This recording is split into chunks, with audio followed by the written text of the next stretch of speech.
जय माता दी भक्तों, आज हम शुरू करने जा रहे हैं श्री सत्यनारायण व्रत कथा का तीसरा अध्याय। सूत जी ने कहा, हे श्रेष्ठ मुनियों, अब एक और कथा कहता हूँ। पूर्व काल में उल्कामुख नाम का एक बुद्धिमान राजा था। वह सत्यवक्ता और जितेंद्रिय था।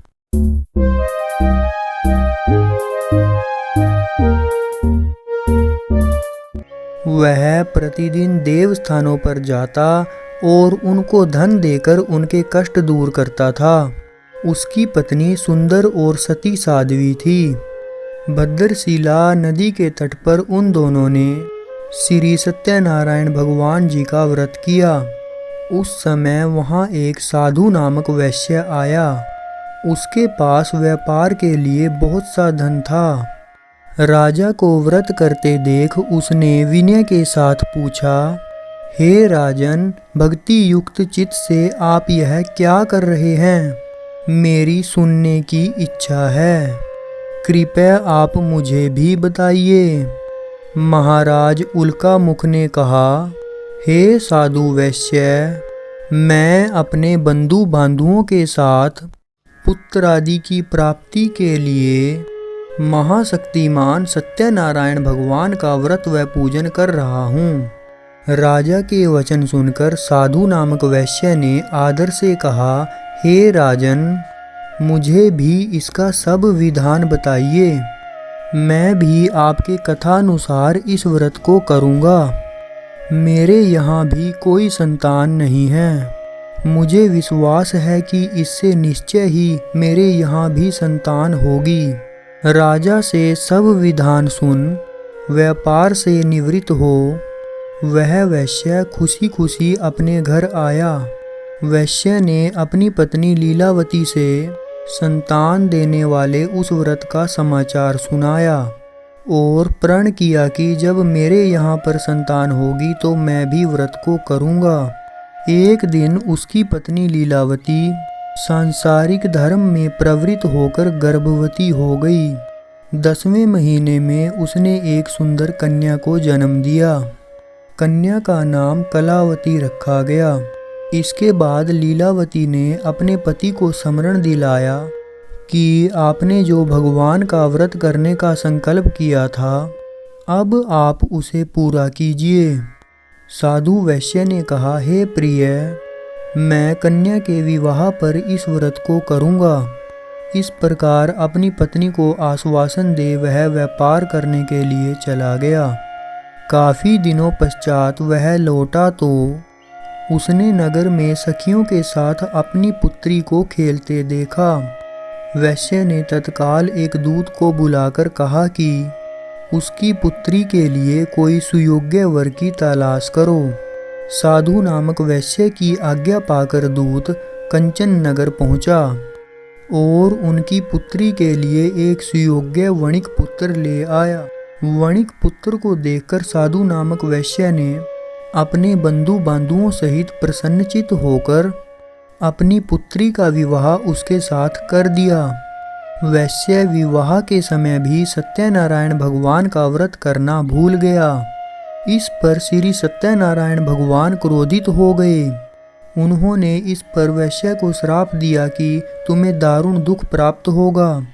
अपने कार्यों में कुशल साधु नामक वैश्य अपने जामाता सहित नावों को लेकर व्यापार करने के लिए समुद्र के समीप स्थित रतनसारपुर नगर में गया। दोनों ससुर जमाई चंद्रकेतु राजा के नगर में व्यापार करने लगे। एक दिन श्री सत्यनारायण भगवान की माया से प्रेरित एक चोर राजा का धन चुराए भागा जा रहा था। राजा के दूतों को अपने पीछे आते देख चोर ने घबराकर राजा के धन को उसी नाव में छुपाकर रख दिया जहां वे ससुर जवाई ठहरे थे। ऐसा करने के बाद वह भाग गया। जब दूतों ने साधु वैश्य के पास उस धन को रखा देखा तो ससुर जमाता दोनों को बांध कर ले गए और राजा के समीप जाकर बोले, हम ये दो चोर पकड़कर लाए हैं। कृपया बताइए कि इन्हें क्या सजा दी जाए। राजा ने बिना उन दोनों की बात सुने ही उन्हें कारागार में डालने की आज्ञा दे दी। इस प्रकार राजा की आज्ञा से उनको कठिन कारावास में डाल दिया गया तथा उनका धन भी छीन लिया गया। श्री सत्यनारायण भगवान के श्राप के कारण साधु वैश्य की पत्नी लीलावती व पुत्री कलावती भी घर पर बहुत दुखी हुई। उनके घरों में रखा धन चोर ले गए। एक दिन शारीरिक व मानसिक पीड़ा तथा भूख प्यास से अति दुखित हो भोजन की चिंता में कलावती एक ब्राह्मण के घर गई। उसने ब्राह्मण को श्री सत्यनारायण भगवान का व्रत करते देखा। उसने कथा सुनी तथा प्रसाद ग्रहण कर रात को घर आई। माता ने कलावती से पूछा, हे पुत्री, तू अब तक कहाँ रही और तेरे मन में क्या है? कलावती बोली, हे माता, मैंने एक ब्राह्मण के घर श्री सत्यनारायण भगवान का व्रत होते देखा है। कलावती के वचन सुनकर लीलावती ने श्री सत्यनारायण भगवान के पूजन की तैयारी की। उसने परिवार और बंधुओं सहित श्री सत्यनारायण भगवान का पूजन व व्रत किया और वर मांगा कि मेरे पति और दामाद शीघ्र ही घर वापस लौट आएं। साथ ही भगवान से प्रार्थना की कि हम सबका अपराध क्षमा करें। श्री सत्यनारायण भगवान इस व्रत से संतुष्ट हो गए। उन्होंने राजा चंद्रकेतु को स्वप्न में दर्शन देकर कहा, हे राजन, जिन दोनों वैश्यों को तुमने बंदी बना रखा है वे निर्दोष हैं, उन्हें प्रातः ही छोड़ दो, अन्यथा मैं तेरा धन, राज्य, पुत्र आदि सब नष्ट कर दूंगा। राजा से ऐसे वचन कहकर भगवान अंतर्ध्यान हो गए। प्रातःकाल राजा चंद्रकेतु ने सभा में सबको अपना स्वप्न सुनाया और सैनिकों को आज्ञा दी कि दोनों वणिक पुत्रों को कैद से मुक्त कर सभा में लाया जाए। दोनों ने आते ही राजा को प्रणाम किया। राजा ने उनसे कहा, हे महानुभावों, तुम्हें भावीवश ऐसा कठिन दुख प्राप्त हुआ है। अब तुम्हें कोई भय नहीं है, तुम मुक्त हो।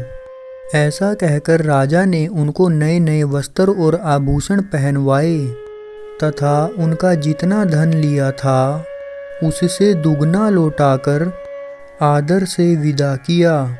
दोनों वैश्व अपने घर को चल दिए। तो भक्तों, ये था श्री सत्यनारायण भगवान जी की कथा का तृतीय अध्याय। अगर आपको कथा में आनंद आ रहा हो तो समस्त कथा का स्मरण करने के लिए चैनल को सब्सक्राइब करना और बेल आइकन को प्रेस करना ना भूलें। जय माता दी।